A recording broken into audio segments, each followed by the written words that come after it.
Hey, Penrith City Chapel, and welcome to this week's The Spur, where we want to spur one another on toward love and towards good deeds. And we have been looking at these last 3 weeks, something that we've called tools for mission, and the things that we need to do mission, and hopefully to do mission well and effectively. And the first 3 things that we've talked about, these first 3 tools, first of all, is a testimony. It's what God has done for us, what He's done in your life, what He's done in my life. And the second tool that we've talked about is a love for God. You know, it's we can receive everything from God and we can have our testimony, but we need a love for God too. To be effective in mission, to have this love for God is really something that continues to spur us on and want to see Him glorified. And then the third tool that we talked about after tools of a testimony and a love for God is a love for people. You gotta love people, and that's easier said than done sometimes. But the tool of we need to have lives that love people, that look out for people, that have compassion for people, that can see people, who look at your neighbors or your work colleagues or your friends at school or wherever you are, and love them, to show and share the love of God with them.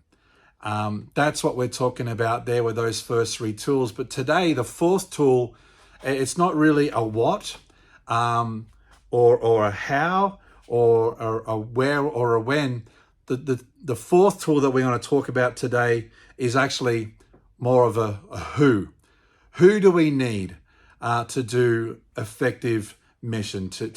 And so I struggle to call this a tool, but the Holy Spirit is who I'm talking about. He is so vital to mission. Without the Holy Spirit, we may as well pack up and go home and stay home. We need the Holy Spirit to do mission. So I want to read some verses here about the Holy Spirit and just showing us again why He is so imperative to us living lives on mission.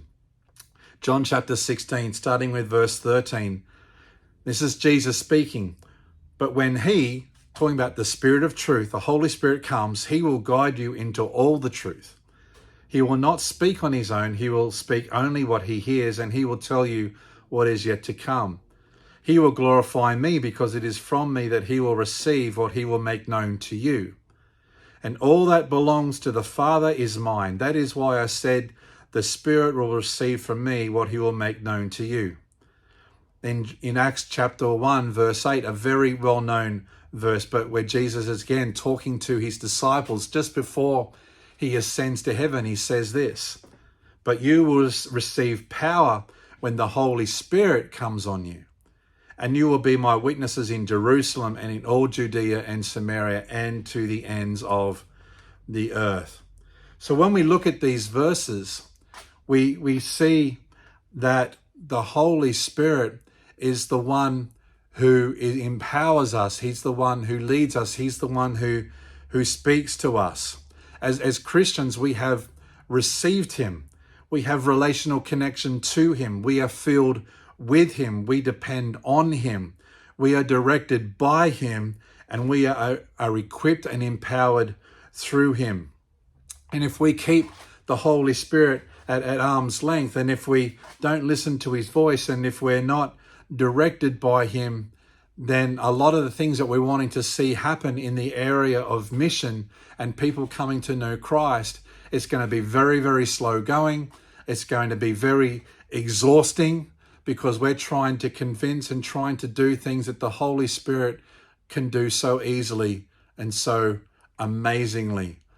I don't know if you've observed this in your own life, but I've observed this over and over again, that what would take me 10 years to orchestrate and to pull together and try to marry up and connect that person with this thing happening, for me to be able to do that, 10 years is probably being generous. But the Holy Spirit, He seems to be able to do things so quickly and so suddenly that we just can look at that and go, wow, God. Why would we ever want to do mission without Him? And if I can even say it this way, this mission isn't really even ours. We are getting on his agenda, not him getting on our agenda. When we are connected with the Holy Spirit, we are walking to his agenda. We are walking towards what he's told us to walk towards. We're doing what he has told us to do. This is his mission that he's called the church to participate in and that we walk with, but we cannot, should not, must not do this without the Holy Spirit. And let's consider the Holy Spirit on another level here too. In Romans chapter 8, verse 11, it says, and if the Spirit of him, this is talking about the Holy Spirit, if the Holy Spirit who raised Jesus from the dead is living in you, and he is, then he who raised Christ from the dead will also give life to your mortal bodies because of his Spirit who lives in you. Just think about that. The Holy Spirit who raised Christ from the dead. Now that's some power. That is some ability. That is some miracle working power. The same Holy Spirit who raised Jesus from the dead lives in you and lives in me. Not a lesser form of the Holy Spirit, not a portion of the Holy Spirit, not a reduced or a reducted or a redacted part of the Holy Spirit, the fullness of who he is, who raised Jesus from the dead, is in you and me. Isn't that amazing and incredible? So I want to encourage us today when we're talking about these tools for mission, that we do not attempt mission without the Holy Spirit. We need the Holy Spirit. I need the Holy Spirit, and I'm going to tell you, if you don't know this already, you need the Holy Spirit too. We all need the Holy Spirit. So let's connect, let's listen, let's draw close to the Holy Spirit. Let's ask him to fill us afresh every day so that we can live our lives on mission, that Jesus would be glorified. God bless you and have a great day. Bye-bye.